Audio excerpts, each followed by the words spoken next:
Today I received a package from Sweden, if you can make that out. I decided if I'm going to start buying some of these tools, I need to buy some from where they came from where they originated, and the birthplace of the adjustable wrench. In this box would be my first Bahco tools, all the way from Sweden. Sweden is the original home for the Bahco Corporation, and it was Bahco, or the company that Bahco was before they became Bahco, that basically invented the adjustable wrench, as far as I know. They came out with the adjustable wrench patent in around 1892, and everyone in the US knows adjustable wrenches as a crescent wrench, even though that's the brand and not the style of wrench.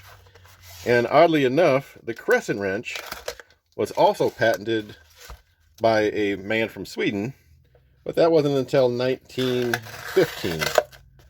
So about 25 years after the Bahco wrench came out.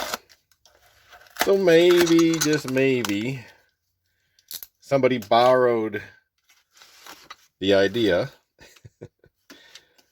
So these should all be 8-inch Bahco 31s, I believe they call them. As you can see, made in Sweden.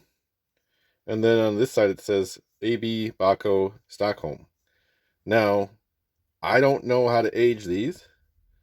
I'm sure they're all different ages, but I thought it would be cool to have. I really always like the style of this wrench.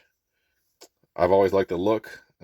Open end down here is called an alligator, and it's for round pipe, like copper pipe, whatever you could put in there that's round, because obviously the square jaw doesn't really grip round pieces very well. So if you have a small piece of copper pipe, you just jam that on there and you can turn the pipe with it. It may have other uses than that. Go ahead and comment down below if you know some other uses. But yeah, everybody knows these. Well, without this end, everyone knows these as a crescent wrench. But Bahco was actually the first company, and it could be before they were called Bahco, that came out with these. Now in the US, there's quite a few different companies over the years that have made the adjustable wrench, and they basically all look just like this one, outside of the end on the open end here. I mean, you could put any brand on here and you wouldn't know the difference. These have a very thin profile. It's extremely thin. Let me see if I can grab a US made one and compare it. So I found an old Crescent made in Jamestown. So that's one of the older era American made crescent wrenches. So obviously you can see there is a lot of similarities in the design between these two. But what I noticed off the bat was, I don't know if we want to call it the backbone here, it seemed very slim. It's coming in at about 5.2 millimeter compared to the US made one is 8.1. So it's over 50% thicker on that backbone. So that's interesting. And then the jaw itself sort of narrows down quite a bit. You can see the comparison, the difference in the jaw widths.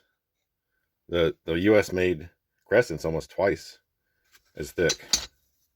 I want to see if they open to around the same width. I think the Bahco has quite a bit more capacity.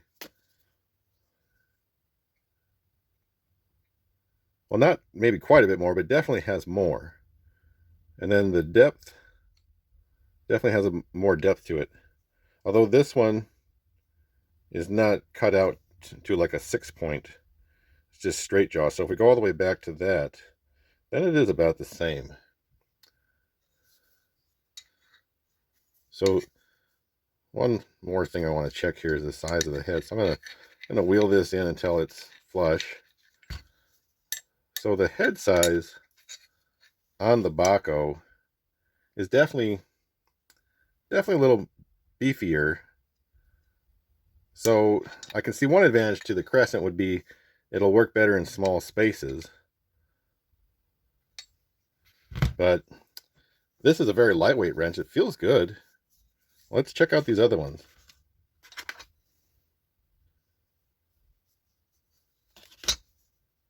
So this one has a Volvo stamped in it. Now I believe that came with a toolkit for Volvo. So that's why that one has that stamp, but it's still a Bahco 31.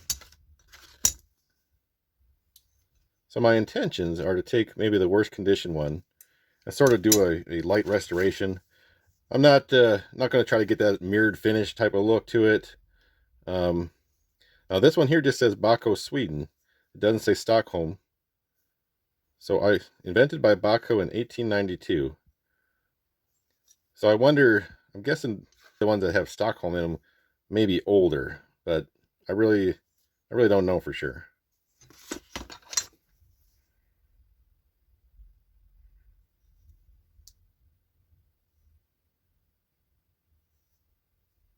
Well, this one's got Bahco 31 stamped in the lower jaw.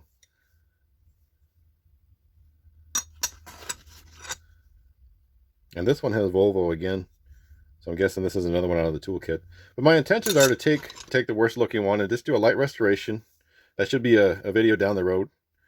So that's my first experience with Bahco tools. Thanks for watching today, and I'll catch you on the next one.